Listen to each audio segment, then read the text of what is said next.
Okey, Malaysia hari ini kini kembali dan kita terus saja ingin bercakap tentang kajian separuh penggal RM ke-12 ya. Setelah 2 tahun pelaksanaan rancangan Malaysia ke-12 iaitu mulai 2021 hingga 2025, perancangan ini telah disemak dan juga diajar ataupun dijajar semula melalui kajian separuh penggal RM ke-12 yang dipelopori oleh Kementerian Ekonomi.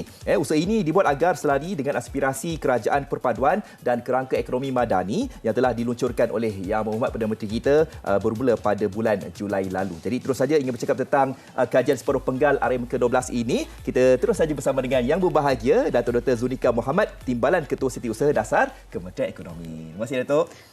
Sedia datang bercakap tentang kajian separuh penggal RM ke-12 ini. Mungkin sebagai permulaan kita nak tahulah kan apakah antara perkara pokok dalam pelaksanaan tempoh berbaki kajian separuh penggal RM ke-12 sehingga tahun 2025 ini yang memerlukan perhatian dan juga komitmen semua pihak lah, dan ianya mungkin ada hubung kait juga dengan status Malaysia sebagai negara menua kan. Jadi mungkin Datuk boleh jelaskan apakah yang dimaksudkan tentang negara menua ini, Datuk?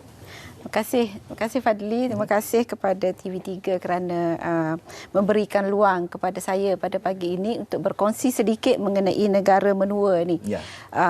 Sebenarnya negara menua ni ialah fenomena yang telah pun dialami oleh negara-negara lain. Dia bukanlah perkara yang luar biasa. Betul.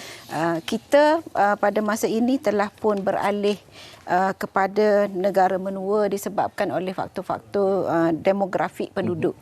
Dan di bawah KSP Rancangan Malaysia ke-12 ni kita ingin memberi tumpuan yang lebih besar kepada bagaimana kita nak buat persediaan untuk kita menghadapi negara menua ini, kerana ada perkara-perkara yang kita perlu buat adjustment ataupun ubah suai untuk memastikan pembangunan ekonomi negara, kesejahteraan rakyat kita terus dapat pertahankan.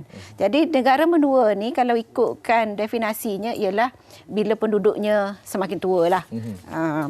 Dan kalau mengikut definisi yang diberikan oleh Pertubuhan Bangsa-Bangsa Bersatu, negara menua ni kita capai negara menua apabila 7% daripada penduduk kita yang adalah yang terdiri daripada mereka yang berumur 65 tahun ke atas.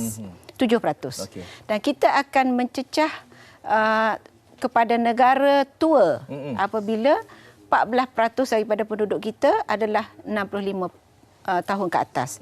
Dan kita ada lagi satu tahap negara yang sangat tua. Sangat tua ni ialah apabila 1 daripada 5 penduduk kita adalah 65 tahun ke atas. Jadi kita sebenarnya telah pun mencapai negara menua pada tahun 2021 sebenarnya, dan kita ada lebih kurang 23 tahun lagi untuk kita bergerak kepada negara tua. Jadi inilah tempoh yang kita perlu pastikan kita bersiap sedia untuk menghadapi negara tua ini. Dan kita ambil contoh negara-negara lain yang telah pun mencapai negara tua dan malah negara yang sangat tua ini. Jepun sama macam kita ada 23 tahun untuk bergerak, dan sebenarnya Jepun telah lama pun menjadi negara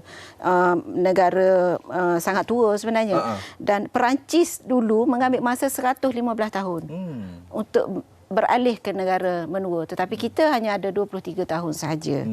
Jadi itulah kenapa kita perlu bersiap sedia dari sekarang. Dia ada beberapa fasa untuk kita nak tahu berkenaan dengan tahap penuaan ni kan.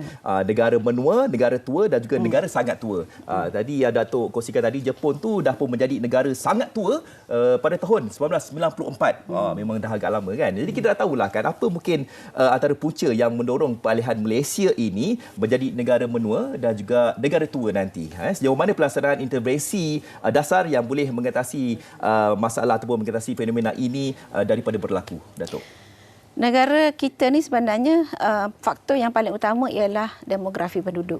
Jadi maknanya apabila makin ramai penduduk yang makin tua dan kurangnya penduduk yang muda, itulah faktor yang menyebabkan berlakunya ke arah peralihan ke arah negara menua dan negara tua ini.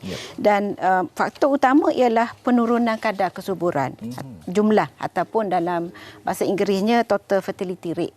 Maknanya apa yang dalam bahasa yang mudah kita katakan bahawa tahap kesuburan penduduk kita semakin menurun. Kalau dulu pada tahun 1970, satu family pada puratanya dia mempunyai anak lima orang lah, saya boleh kata. Tapi pada masa sekarang, kalau kita lihat dari segi statistik, satu keluarga hanya mempunyai anak 2 orang. Jadi bila keadaan ini berlaku, paras penggantian yang kita perlukan 2.1% sebenarnya. Tapi kita telah pun berada di bawah paras penggantian ni. Maknanya satu keluarga tu dia tidak boleh melahirkan anak untuk menggantikan ibu dan ayah pada masa hadapan.